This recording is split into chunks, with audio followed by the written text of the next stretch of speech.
Next हमारा topic है types of triangle by distance formula. अब हम क्या करेंगे, डिस्टेंस फॉर्मूला से टाइप्स ऑफ ट्राइंगल कैलकुलेट करने वाले हैं। देखिए, कोई भी ट्राइंगल आपको दिया जाता है ऐसे, मान लो ये ट्राइंगल आपको दे दिया है, इसका एक कोऑर्डिनेट आपको दे दिया है x1 y1, एक कोऑर्डिनेट दे दिया है आपको x2 y2 और एक कोऑर्डिनेट दे दिया है आपको x3 y3। आपको तीन कोऑर्डिनेट ट्राइंगल के दे दिए गए हैं। अब आप बहुत आसान है, डिस्टेंस फॉर्मूला तो आपको पता ही है क्या होता है, ए से लेके बी तक की वैल्यू आप क्या निकाल सकते हैं, ए बी बिल्कुल निकाल सकते हैं, x2 माइनस x1 का whole square, y2 minus y1 का होल स्क्वायर। हम फिर bc भी निकाल सकते हैं, यानी कि अपन ab भी निकाल सकते हैं, bc भी निकाल सकते हैं और ac भी निकाल सकते हैं। तो तीनों को हम डिस्टेंस फॉर्मूला से कैलकुलेट कर लेंगे। उसके बाद यहां अगर मान लो पहली कंडीशन यहां बनती है कि A B is equal to B C is equal to A C, अगर मान लो तीनों साइड्स आपस में बराबर आती हैं तो ट्राइंगल कहलाएगा इक्विलेटरल ट्राइंगल। एक क्वेश्चन में करके बताऊंगा आपको अभी थोड़ी देर में, उसको बोलेंगे अपन इक्विलेटरल ट्राइंगल। लेकिन अगर मान लो कोई भी दो side, any two sides equal, अगर मान लो दो साइड्स इक्वल आती हैं, कोई भी दो साइड इक्वल आती है, मान लो कोई भी दो साइड इक्वल आती हैं, एनी टू साइड्स इक्वल, कोई भी दो साइड इक्वल आती हैं, तो किन्हीं भी दो साइड को इक्वल करके अपन बोल सकते हैं कि वो कौन सा ट्राइंगल होगा, आइसोसेलेस ट्राइंगल। ठीक है। तीसरी कंडीशन बड़े ध्यान से देखिएगा, इसको नॉर्मली बच्चे भूल जाते हैं करना, इसको चेक करना भूल जाते हैं। एक राइट एंगल ट्राइंगल भी बन सकता है बेटा। क्या बन सकता है, राइट एंगल ट्राइंगल, ये भी बड़ा इंपॉर्टेंट है। राइट एंगल ट्राइंगल भी बन सकता है। तो राइट एंगल ट्राइंगल कैसे बनता है वो ध्यान से सुनिए।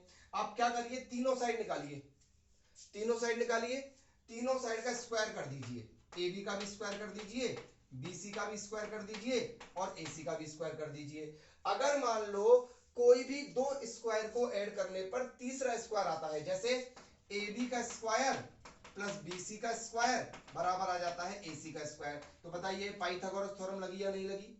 कि पाइथागोरस थ्योरम यही कहती है कि किन्हीं भी दो साइड का स्क्वायर अगर तीसरी साइड के स्क्वायर के बराबर है तो वो ट्राइंगल कैसा होगा, राइट एंगल ट्राइंगल होगा।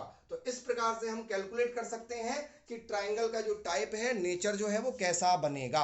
अब हम इस पे एक छोटा सा क्वेश्चन यहां डिस्कस करते हैं। देखिए देखिए, बोर्ड पे सामने क्वेश्चन लिखा हुआ है, check the type of triangle, और आपको तीन वर्टेक्स यहां दिए हुए हैं, ए बी और सी। तो सबसे पहले अपन क्या करते हैं, पहला काम हमारा होगा कि हमें ए बी निकालना पड़ेगा। हम ए बी निकालते हैं, तो ए बी निकालने के लिए डिस्टेंस फॉर्मूला लगाएंगे, x2 माइनस x1 का whole square, y2 minus y1 का होल स्क्वायर। तो x2 कितना है -2, x1 कितना है 2, तो बोलिए -2 -2 -2, उसके बाद फिर एक माइनस और फिर ये 2 का square plus y2 minus y1 का होल स्क्वायर, ये 1 1 y2 माइनस y1, तो माइनस एक और लग रहा है तो ये प्लस का 2 हो जाएगा और इसका स्क्वायर। जब आप कैलकुलेट करेंगे तो माइनस का 4 हो रहा है, ये हो रहा है माइनस का 4 प्लस 2 और 1 3, ये हो रहा है 3 का स्क्वायर।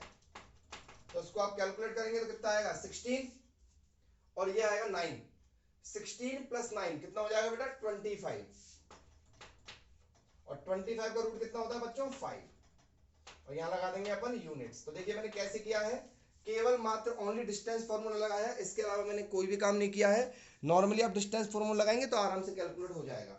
उसके बाद हम निकालेंगे यहां बीसी। जब आप बीसी कैलकुलेट करोगे तो अब की बार ये आपका x1 y1 हो जाएगा, ये आपका x2 y2 हो जाएगा। तो 5 माइनस 2, तो 5 माइनस और एक माइनस लग रहा है तो ये प्लस का 2 हो जाएगा, तो 5 प्लस 2 का होल स्क्वायर प्लस 2 माइनस 1 का होल स्क्वायर, कितना हो जाएगा बच्चों 5 प्लस 2 7, 7 का स्क्वायर कितना होता है डायरेक्ट लिख देता हूं मैं 49, 2 में से बन गया तो 1, तो ये हमारा कितना आ रहा है बेटा, ये आ रहा है हमारा √50 यूनिट, √50 यूनिट्स। ठीक है। उसके बाद हम लगाएंगे एसी।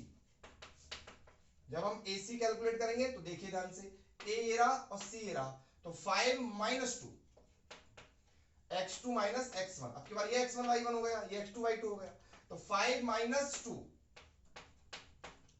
प्लस 2 माइनस -2, तो 2 प्लस 2, क्योंकि देखिए ये 2 है और यहाँ माइनस है तो वो प्लस हो जाएगा जब उसको सब्ट्रैक्ट करेंगे अपन। तो ये आपका आ रहा है कितना 5 - 2 यानी कि 3 का स्क्वायर, 2 + 2 यानी कि 4 का स्क्वायर। तो ये तो क्या वापस से 5 आ जाएगा, क्योंकि देखो ऊपर वाला सेम है बिल्कुल, चेक करो। देखो ये भी 3 का स्क्वायर, ये भी 3 का स्क्वायर, ये भी 4 का स्क्वायर, ये भी 4 का स्क्वायर, तो मैंने डायरेक्ट लिख दिया 5। तो एक बात तो यहाँ पता लगी कि AB और AC बराबर है। देखो AB और AC क्या है, बराबर है। तो ये ट्राइंगल आइसोसेलेस ट्राइंगल तो होगा। पर मैंने क्या बोला था कि आपको एक चीज तो यहाँ पता लग जाती है आइसोसेलेस ट्राइंगल, लेकिन आप राइट एंगल ट्राइंगल भी चेक करिए, क्योंकि नॉर्मली क्या होता है बच्चे ये गलतियां कर देते हैं कि उनको आइसोसेलेस दिख जाता है तो एग्जाम में लिख के आएगा साहब आइसोसेलेस, लेकिन क्या पता वो triangle right angle isosceles triangle हो। ठीक है, तो right angle isosceles triangle check करने के लिए क्या करेंगे, तीनों का स्क्वायर करेंगे। तो AB का स्क्वायर करेंगे तो ये हो जाएगा, AB का स्क्वायर करेंगे तो 5 का स्क्वायर कितना हो जाएगा 25। BC का स्क्वायर करेंगे तो BC का स्क्वायर करेंगे तो ये रूट हट जाएगा, कितना हो जाएगा 50।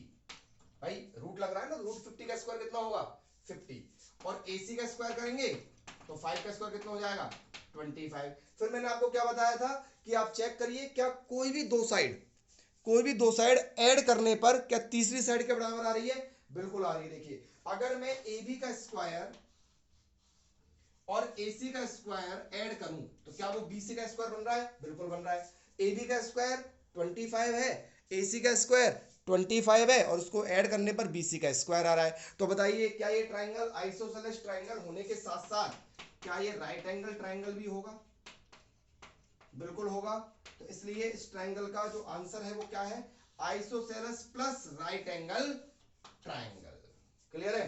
तो ऐसे क्वेश्चंस अपन सॉल्व कर सकते हैं आराम से। आप हमेशा ध्यान रखिए, सबसे पहले आपको क्या करना है, तीनों साइड्स निकालनी है। तीनों साइड्स निकालने के बाद आप क्या करेंगे, तीनों साइड्स निकालने के बाद आप सबसे पहला काम उनको देखेंगे कि कौन सी दो साइड्स आपस में बराबर हैं। फिर दो साइड जब आपस में बराबर हो जाएंगी तो फिर आपको स्क्वायर करके चेक करना है कहीं वो राइट एंगल ट्राइंगल तो नहीं है।